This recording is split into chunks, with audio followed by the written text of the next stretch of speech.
This is a house that I worked on for an old customer. They had tile on the countertop.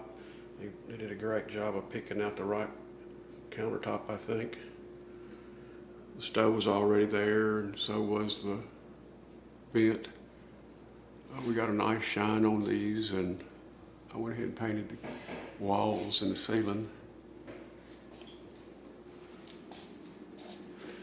She already had this hardware, or maybe she bought it, but by using the old hose and making them a little longer, you get more bang for your buck.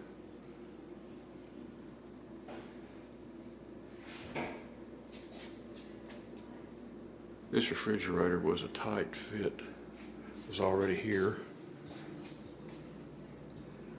We kind of painted around it.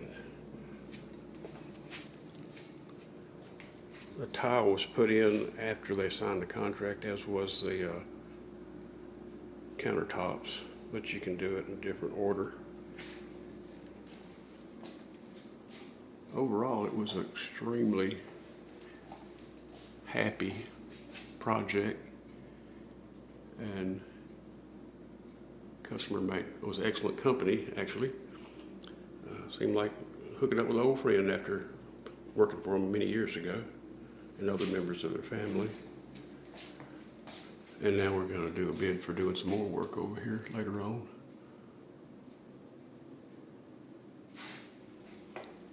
Now, I don't know what this color is. We just matched the color that they liked. Been in here a long time, and just changed the formulation. And we actually did inside too.